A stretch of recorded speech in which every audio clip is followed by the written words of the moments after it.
করি। কারবালার ঘটনাকেও এটা স্মরণীয়, কিন্তু এটা থেকে আমরা ত্যাগ চাই, মর্শিয়া ক্রন্দন চাই না। এই শিক্ষা আমাদেরকে নিতে হবে। এখানে বিভিন্ন ধরনের মিছিল বের করা এবং মাতম করা এগুলো সম্পূর্ণরূপে হারাম এবং জায়েজ নয়। নিজের শরীরে আঘাত করা আল্লাহর নবী সাল্লাল্লাহু আলাইহি ওয়াসাল্লাম নিষেধ করেছেন। স্বয়ং ইমাম হুসেন রাদিয়াল্লাহু আনহু শহীদ হওয়ার আগে বলেছেন, আমার ইন্তেকালের পর তোমরা মাতম করবে না, আমাকে শহীদ করে দেওয়া হবে, আমার পরে তোমরা মাতম করবে না, তোমরা মর্শিয়া করবে না, তোমরা বিলাপ করে ক্রন্দন করবে না, নওহা করবে না, এগুলো হারাম, হাদিসের মধ্যে নিষেধ দেওয়া হয়েছে। কারবালার ঘটনা অত্যন্ত হৃদয় বিদারক, কষ্টদায়ক এবং উম্মতে মুসলিম উম্মাহ এখনো এর জন্য অজুরে কাঁদছে, আর এটা ভুলতে পারবে না। আহলে বায়াতের সাথে মুহাব্বত, আল্লাহর নবী সাল্লাল্লাহু আলাইহি ওয়াসাল্লামের পরিবার পরিজন যাদেরকে আহলে বায়াত বলা হয়, আহলে বায়াতের প্রতি ভালোবাসা এবং মুহাব্বত ঈমানের অবিচ্ছেদ্য অঙ্গ। আল্লাহর নবী সাল্লাল্লাহু আলাইহি ওয়াসাল্লামের সাথে ভালোবাসা, বিশেষত সাহাবায়ে কেরামের সাথে ভালোবাসা এবং সাহাবায়ে কেরামের মধ্যেও আহলে বায়াতের সঙ্গে অধিক ভালোবাসা, সেটা ঈমানের দাবি, ইসলামের দাবি, কোরআন হাদিসের কথা।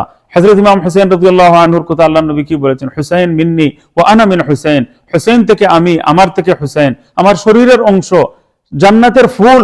এবং আল্লাহর নবী সাল্লাল্লাহু আলাইহি ওয়াসাল্লাম চুমু খেয়েছেন, চোখের পানি ছেড়ে দিয়েছেন, ভালোবেসেছেন, কাঁধে তুলে নিয়েছেন, নিজে ঘোড়া বনে গিয়েছেন, নিজে ঘোড়া হয়ে উপরে সওয়ার করেছেন।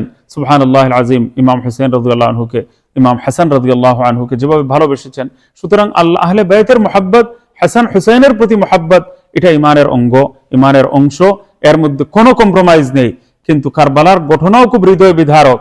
যারা জুলুম করেছে, যারা নবীর পরিবারের উপর হামলা করেছে, তাদের চেয়ে বড় ধিক্কৃত, অভিশপ্ত আর কেউ হতে পারে না। কিন্তু এই ঘটনাকে কেন্দ্র করে আমরা একটা দুঃখজনক প্রবণতা লক্ষ্য করছি, সেটা হলো যে পবিত্রাত্মা সাহাবায়ে কেরাম, আল্লাহর নবী সাল্লাল্লাহু আলাইহি ওয়াসাল্লামের শিষ্যগণ, সরাসরি শিষ্য, নবীজির ছাত্র, আল্লাহর নবীর স্টুডেন্ট, আল্লাহর নবীর সান্নিধ্য প্রাপ্ত হযরতে সাহাবায়ে কেরাম রাদিয়াল্লাহু আনহুম আজমাইনের বিরুদ্ধে বিশুদ্ধগার একটা কবিরা গুনাহ, ঈমান নষ্ট হয়ে যাওয়ার উপক্রম হয়ে যেতে পারে এবং আমাদের দ্বীন, ঈমান, ইসলাম সবকিছু ধ্বংস হয়ে যাবে। কারণ সাহাবায়ে কেরামের উপর ভিত্তি করে আমরা কোরআন, হাদিস এবং ইসলাম, ঈমান সবকিছু আমরা পেয়েছি। তো এই সাহাবায়ে কেরাম রাদিয়াল্লাহু আনহুম আজমাইনের বিরুদ্ধে, কারবালার ঘটনাকে কেন্দ্র করে সাহাবায়ে কেরামের বিরুদ্ধে কুৎসা রটনা করা, সাহাবায়ে কেরামের বিরুদ্ধে সমালোচনা করা, বিশেষত কাতিবে ওয়াহি লেখক সাহাবী হযরত মুআবিয়া রাদিয়াল্লাহু আনহু আল্লাহর নবী সাল্লাল্লাহু আলাইহি ওয়াসাল্লামের ব্রাদার ইন ল ছিলেন এবং তিনি হলেন সমগ্র মুসলিম উম্মাহর মামা।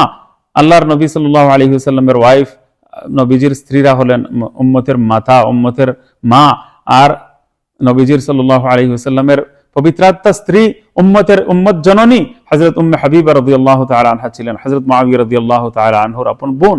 সুতরাং আল্লাহর নবী সাল্লাল্লাহু আলাইহি ওয়াসাল্লামের, আমাদের ভাষায় শ্যালক বলতে পারি, ব্রাদার ইন ল বলতে পারি, কিন্তু আমরা এটা বুঝি না যে উনি তো সমগ্র মুসলিম উম্মাহর মামা সম্পর্কে হয়ে থাকেন এবং ওনার অসংখ্য ফজিলত বিভিন্ন হাদিসের মধ্যে বর্ণিত রয়েছে।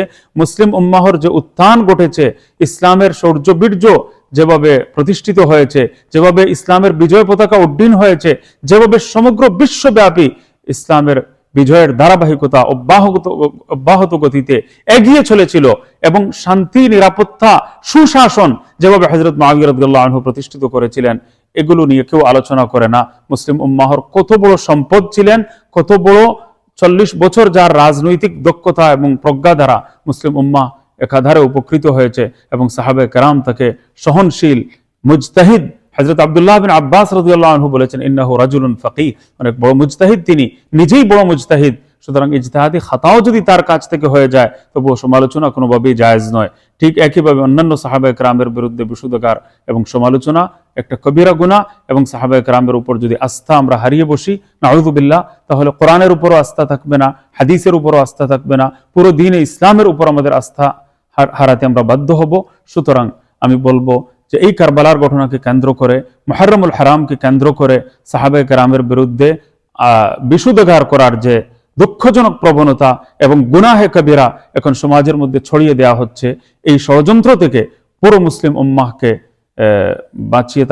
বেঁচে থাকতে হবে এবং নিজেদেরকে রক্ষা করতে হবে এবং এই গুনাহে কবিরার খুব প্রভাব থেকে সমাজকে রক্ষা করার চেষ্টা করতে হবে। সাহাবায়ে কেরাম রাদিয়াল্লাহু আনহুম আজমাইন আল্লাহর নবী পর্যন্ত পৌঁছার জন্য, আল্লাহ পর্যন্ত পৌঁছার জন্য উম্মতের মাঝখানে ব্রিজ স্বরূপ এই পুল ভেঙে দিলে আল্লাহ এবং আল্লাহ রসুল সাল্লাল্লাহু আলাইহি ওয়াসাল্লামের সাথে আমাদের সম্পর্ক ছিন্ন হয়ে যায়। পুরো কোরআনের উপর আস্থা আমরা হারাতে বাধ্য হব যদি হযরত মুআবিয়া রাদিয়াল্লাহু আনহুর বিরুদ্ধে কোনো কুৎসারটনা আমরা করি, তার উপর থেকে যদি আমরা আস্থা হারিয়ে বসি। নাউযু বিল্লাহি মিন যালিক। সুতরাং এই গুনাহে কবিরা থেকে আমাদেরকে রক্ষা করতে হবে। এই মুহররমুল হারাম আসলে পরে এখানে পুলসিরাতের মধ্যে আমাদের থাকতে হয় যে আমরা সাহাবায়ে কেরামের সম্মান বজায় রাখা, এটাও আমাদের উপর ফরজ দায়িত্ব। ইমাম হুসাইন রাদিয়াল্লাহু আনহুর আদর্শ গ্রহণ করা হবে আমাদের জন্য সবচেয়ে বড় সৌভাগ্যের ব্যাপার। আল্লাহ রাব্বুল আলামিন এই তৌফিক আমাদের দান করুন। জাযাকুমুল্লাহু খাইরান।